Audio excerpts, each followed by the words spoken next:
Antes de empezar, un agradecimiento enorme a los dragones del vacío y a los magnánimos señores del Imperio Infinito. Con su ayuda puedo seguir con estas historias casi diariamente. Una segunda oportunidad. Mis subordinados me observaban con cuidado mientras leía informes y datos. Tenían esperanza. Yo también, para ser honesto. Pero cuanto más leía, más moría mi esperanza. Detuve mi lectura y observé con atención a mis compatriotas. Sus rostros mostraban expresiones de amistad, esperanza y devoción. Buscaban mi liderazgo, respuestas, algo. No tenía nada que ofrecerles. Sus expresiones cambiaron, reflejando el ánimo general cuando simplemente apoyé la cabeza en mis manos. El general Tombak, normalmente el más estoico y silencioso de todos, rompió su honorable vigilancia al apoyar la cabeza en el escritorio sollozando. El almirante Olnar sacó una botella de Woodrot y empezó a beber. El secretario de Hacienda se sirvió un vaso, pero el maestro de Agricultura se lo arrebató y lo bebió de un trago antes de que alguien pudiera protestar. La escena que se desarrollaba frente a mí era poco más que una versión a pequeña escala de lo que inevitablemente sucedería en toda la nación. Mientras la habitación se sumía en sollozos y caos, revisé los informes una vez más. Las cosechas apenas producían el 30% de lo que lograron la temporada pasada. Tenemos suficientes reservas y racionamos cuidadosamente para llegar al próximo año. Después de eso, se acabó. Al ritmo que el suelo se está agotando, la próxima cosecha será la última. Para empeorar las cosas, el suministro de agua se está agotando. Tenemos que elegir entre regar los cultivos o abastecer a la gente. No podemos hacer ambas cosas. La infraestructura eléctrica está colapsando con apagones constantes, lo que significa que las plantas purificadoras y de tratamiento de agua no pueden funcionar lo suficiente para cumplir su propósito. Los generadores están casi sin combustible. Tenemos suficiente electricidad para quizás un mes, y solo si apagamos todo, excepto los hospitales y bombas de agua. El racionamiento está fuera de control. Familias enteras están sobreviviendo con una comida cada 2 días, ya sean ricas o pobres. En algunos casos, familias han tenido que acoger huérfanos porque los padres murieron de hambre alimentando a sus hijos en lugar de a sí mismos. No hay disturbios, pero eso no durará mucho una vez que se acaben los suministros. Tenemos 6 meses de comida. Eso si comemos solo una vez por semana. Tal vez después de eso. Negué con la cabeza ante la implicación y seguí revisando los datos. Algo, lo que sea. Tiene que haber algo que podamos hacer. Intenté pensar un poco. Me levanté del escritorio y miré por la ventana. Mi rostro reflejaba aún mayor desesperación al ver el pasto muerto. Su color azul era ahora sustituido por un marrón y rojo. Los árboles estaban muriendo lentamente, incluso en el punto álgido de la primavera. No había flores ni hojas, solo marrones y grises. Regresé a mi asiento y volví a la desesperación. Intenté pensar. Los hombres frente a mí empezaron a intercambiar golpes y a lanzar insultos. Se culpaban unos a otros y los ánimos estallaron. Justo entonces, un soldado irrumpió en la habitación, altamente irregular, pero estaba agitado. Sus grandes ojos eran más expresivos de lo habitual. Se dirigió directamente hacia mí, ignorando las reverencias y saludos habituales. Golpeó la mesa con las manos, sacándome de mi desesperación concentrada. Luego, con la voz más fuerte que pudo reunir, gritó: ¡Alienígenas! Todos dejaron de hacer lo que estaban haciendo y lo miraron perplejos. Arrojó un conjunto de papeles sobre la mesa. Era una serie de imágenes. Al principio, eran borrosas. Solo podía distinguir varios puntos y formas. La siguiente imagen mostraba que se estaban acercando. Podía ver bordes irregulares, contornos suaves y aproximar los tamaños. La siguiente imagen revelaba detalles como insignias, placas de armadura, cañones, armas y el suave resplandor de un escudo. Señor, estas fotos fueron tomadas por la vieja sonda mensajera que lanzamos hace 10 años. Pasaron cerca de Cordos. El observatorio en Colonoir puede verlas. Miré a la última imagen del conjunto. Había miles. Todos estaban fuertemente armados, muy fuertemente armados. Uno de ellos podría enfrentarse a un pelotón entero de hombres, y había miles. ¡Oh, dioses! ¿Ahora qué? ¿Qué hacemos? Como si las cosas no fueran lo suficientemente malas, exclamó el almirante Olto, ahora más enfocado en las imágenes que en estrangular al general Faltax. ¿Cuál es el tiempo estimado? ¿Cuánto tenemos para prepararnos?, preguntó el comandante de campo Relen, revisando las fotos. Tenemos 10 minutos antes de que lleguen a la órbita, probablemente menos, señor. Insignias extrañas, colores marrón y verde. ¿Qué fuerza militar tan peculiar? Veo que están fuertemente armados, pero el esquema de colores me parece extraño, comentó el secretario de Agricultura. ¿Eso es lo que te preocupa? ¿La pintura? Mira el tamaño de esos cañones. ¡Cállense!, tuve que gritar. El grupo rápidamente regresó a sus asientos, moviéndose torpemente. Esperé hasta que todos guardaron silencio y estaban completamente atentos. No me importa si las cosechas fallan. No me importa si las aguas son inútiles. Este es mi planeta, mi hogar, y lo defenderé hasta mi último aliento. Si nuestros últimos momentos en este pedazo de roca son muriendo bajo una lluvia de fuego de plasma, que así sea. ¡Preparen nuestras defensas!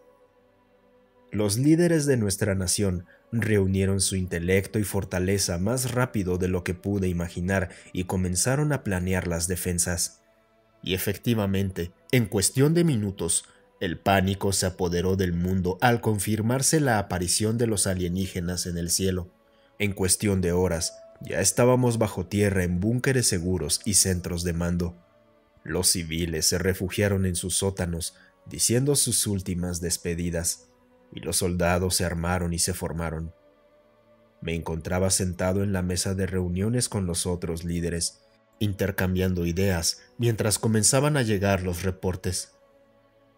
¿Alguna noticia? ¿Ya han aterrizado? Señor, varios reportes indican unidades aterrizando en las regiones polares. Los exploradores informan que algunas naves son caminantes. Tienen un diseño hexápodo con cabezas grandes. No podemos determinar si están armadas o no. Parecen similares a las naves de reconocimiento, dijo el almirante Soranis. Las naves más grandes parecen ser naves estelares completamente operativas. Una ha aterrizado en el océano y ha comenzado a hacer algo. Las otras 5 permanecen en órbita. Tenemos alrededor de 600 de esas máquinas hexápodas y unas 200 máquinas cuadrúpedas comenzando aterrizajes por todo el planeta ahora mismo. Tenemos reportes de los imperios Catani y Gardati, añadió el secretario de Defensa, señalando las ubicaciones en la superficie del planeta. Esto no tiene sentido, dije observando cuidadosamente la información. No tiene sentido desde un punto de vista militar. Miren, están formando un patrón extraño en forma de hexágono a 200 kilómetros de distancia entre cada uno. ¿Qué están haciendo? Tal vez no necesitan una estrategia militar. Miren, están fuertemente blindados. Y vean el tamaño de esos cañones. No necesitan tácticas con una fuerza tan abrumadora como esa, respondió el almirante Soranis, señalando varias fotos de las máquinas más complejas. Puede ser, pero observen esto. ¿Qué es esto? Puedo ver 3 clases distintas de máquinas. ¿Qué están haciendo? Las más pequeñas parecen ser algún tipo de unidad de defensa. Las de tamaño mediano parecen ser unidades perforadoras. Las más grandes no se mueven de su posición y... ¿qué es eso en la parte superior? ¿Algún tipo de emisor? No parecen militares para mí, dije señalando varias anomalías. Estamos recibiendo algún tipo de interferencia en nuestras comunicaciones por radio. Definitivamente, están interfiriendo en nuestras transmisiones. Así que eso es una acción militar. Pero la señal es extraña. Una serie de pitidos largos y cortos y nada más. Podemos filtrarla y comunicarnos, pero aún así... añadió el secretario de Defensa, apagando su filtro de radio para que pudiéramos escuchar. Nada de esto tiene sentido. Han estado aquí 2 horas. ¿Y por qué no han atacado? ¿Y qué está haciendo esa nave en el océano? Mi flota acaba de informarme que fue al vórtice de basura del océano craniano. Parece que está consumiendo basura, exclamó el almirante Soranis, mostrando un video corto de la nave aspirando desechos con su enorme estructura. Tenemos reportes de más naves estelares entrando al sistema, seguidas de más de esos caminantes. Miles. Estarán en órbita en unas horas, pero siguen siendo lo mismo. Naves más pequeñas armadas escoltando unidades perforadoras medianas. Los hexápodos más grandes parecen tener armamento limitado o nulo. Si esto es una invasión, es una mala invasión, señaló el secretario de Defensa, destacando algunas inconsistencias. Como dije, fuerza abrumadora. No necesitan tácticas con esa tecnología y este poder. Puede que sea una estrategia pésima, pero ¿creen que les importa?, interrumpió el almirante Soranis, recibiendo miradas de reojo del resto. Afuera era una mezcla de orden y caos. Los civiles corrían, tratando de asegurar a sus familias, mientras los soldados los guiaban cuidadosamente para evitar el mayor descontrol. Los pocos vehículos que aún funcionaban se movían con precaución, intentando ahorrar el poco combustible que quedaba. Que las máquinas fueran lo suficientemente grandes para ser visibles a lo lejos no ayudaba a calmar a nadie. Las propias máquinas, aparte del ruido metálico y los chirridos al moverse, emitían aleatoriamente sonidos electrónicos extraños y chillidos fuertes que resonaban por el desierto a cientos de kilómetros. Los motores de cohetes y los propulsores de las naves estelares estremecían la atmósfera, creando un pánico aún mayor.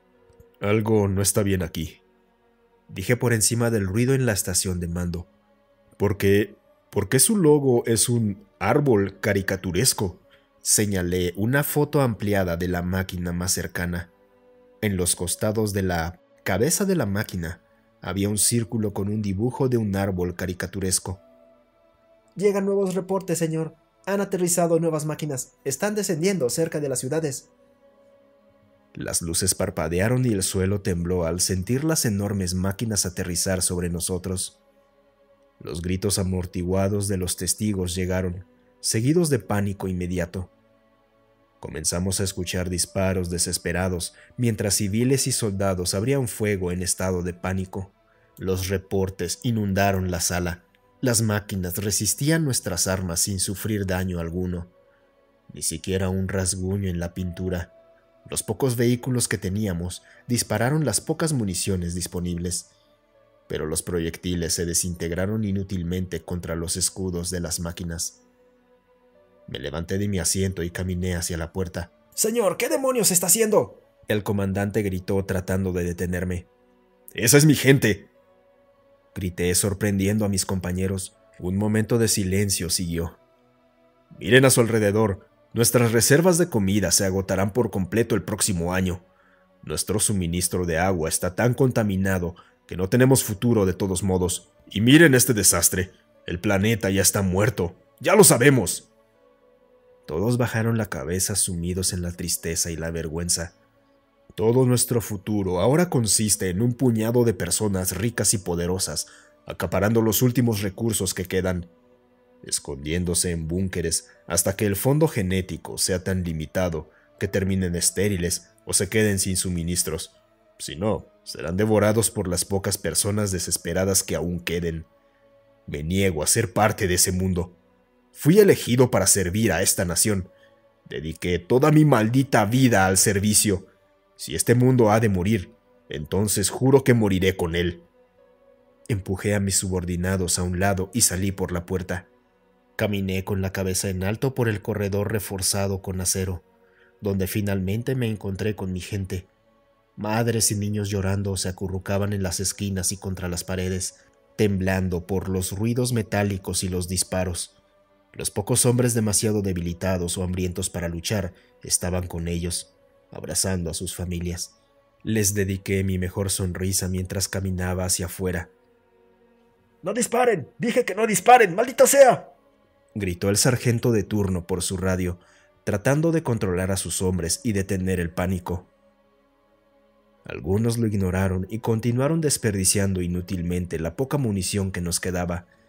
Él agarró a varios soldados en pánico y les dio un golpe en la cara, quitándoles sus armas y obligándolos a sentarse, intentando calmarlos. Lo vi con mis propios ojos. Estaba ahí, simplemente parado, mirándonos. Una enorme bestia de metal pesado del tamaño de un edificio de 20 pisos, con 6 patas bulbosas y garras masivas que se clavaban en el suelo. Sobre ella, casi como un cangrejo, una gran cabeza con protuberancias espinosas, una combinación de antenas y placas de armadura pesada. Las placas estaban dispuestas de tal forma que le daban un aspecto de rostro, con 2 grandes franjas rojas que parecían ser sus ojos.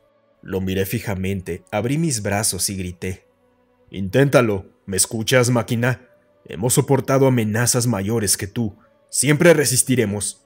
Inténtalo, maldita sea». Un grito de apoyo y entusiasmo vino de mis consejeros, seguido de todos nosotros, preparando nuestras armas para un enfrentamiento final. La máquina se movió, inclinando su cabeza hacia adelante, mirándome directamente. Habló en perfecto eridiano. Su voz resonó en toda el área por kilómetros. «Como desees». Su apariencia cambió a un verde brillante y comenzó a emitir enormes cantidades de energía. Cerré los ojos. Los demás siguieron mi ejemplo y nos preparamos para el fin. Pero nunca llegó. Preparación para recalibración planetaria en progreso. Cada máquina en todo el planeta habló al unísono. Sus voces resonaban a través de todos los océanos tóxicos y los desiertos vacíos. Me quedé inmóvil, como si esperara que la muerte me llevara al olvido. Pero nada ocurrió. Sistema de filtración tóxica activado. Sistema de reconfiguración de carbono activado. Vector principal de liberación en carga.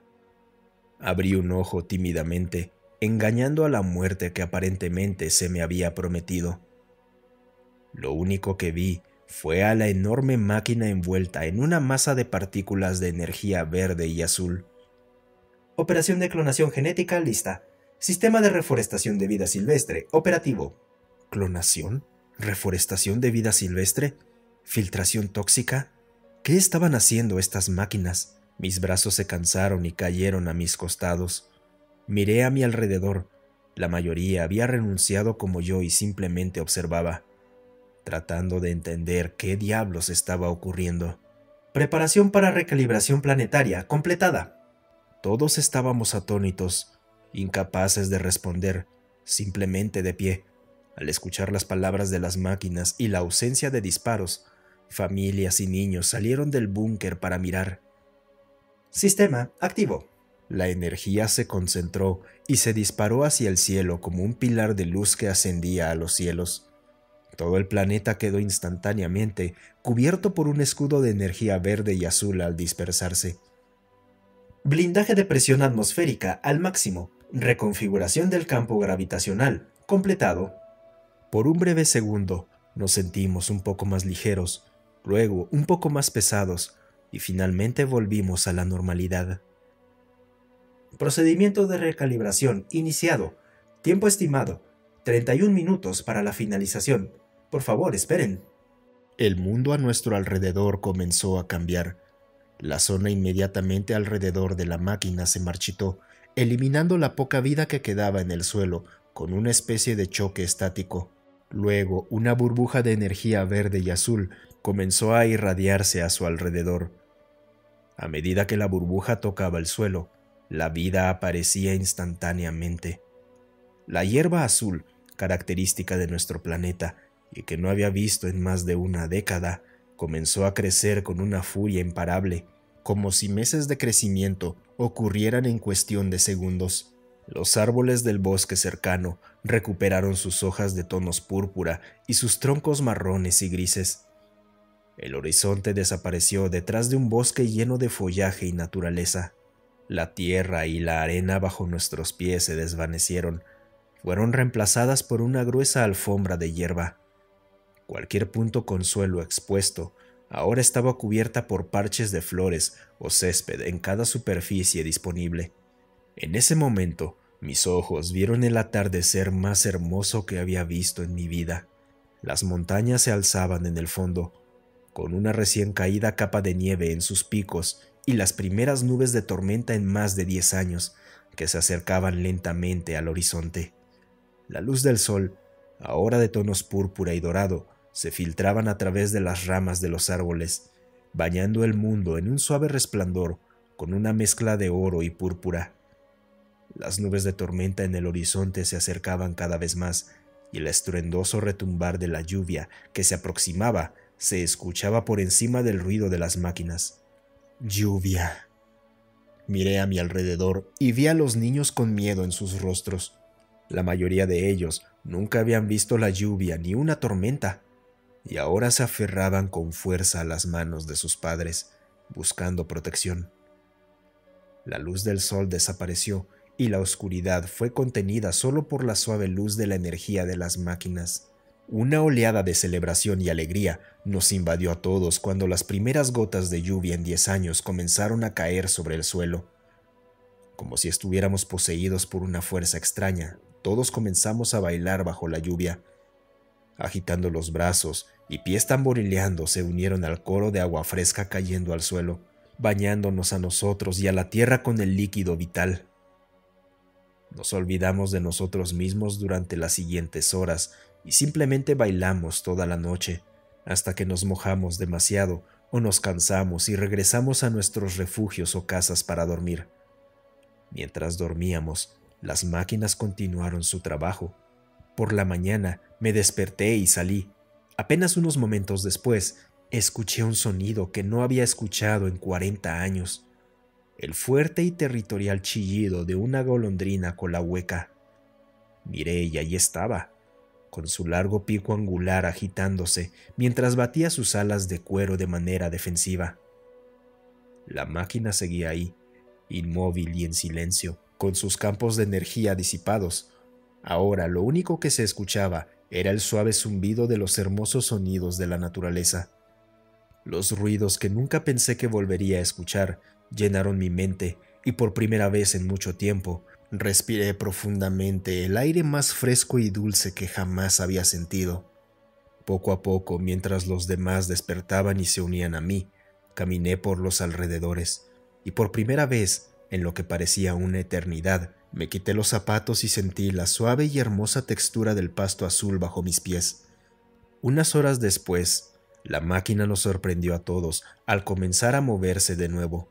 Se abrió camino con sus enormes patas y nos miró directamente. Su voz retumbó a través de los hermosos cielos y todos en todas partes pudieron escuchar a kilómetros de distancia. Incluso aquellos que estaban bajo tierra podían oírla. Somos la humanidad. Ya no están solos. Escuchen, y escuchen bien.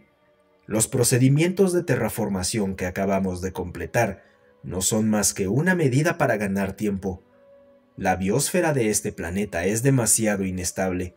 Eventualmente morirá, lo quieran o no. Ahora deben enfocar sus esfuerzos en llegar al espacio y colonizar otros mundos. Les hemos provisto de combustible, tecnología, equipo y suficiente comida para darles una oportunidad que nosotros nunca tuvimos. No la desperdicien. Los estaremos esperando. Las máquinas comenzaron a elevarse por el aire y a abandonar el planeta, y en cuestión de minutos estábamos solos de nuevo. Respiré profundamente una vez más mientras despedíamos a nuestros salvadores. El caos comenzó de nuevo mientras los comandantes y oficiales daban órdenes y aseguraban los suministros que las máquinas humanas habían dejado atrás. Motores de hidrógeno, planos para turbinas eólicas, unidades de filtración de agua y reactores de hidrofusión. Todo dependía de nosotros en este punto. Tecnología con la que solo podíamos soñar hasta ahora estaba al alcance de nuestras manos. Vamos en camino, humanidad. Les debemos una cerveza. Muchas gracias por escucharme. Si te gustó el video, considera darle un me gusta y dejar un comentario para alimentar al algoritmo.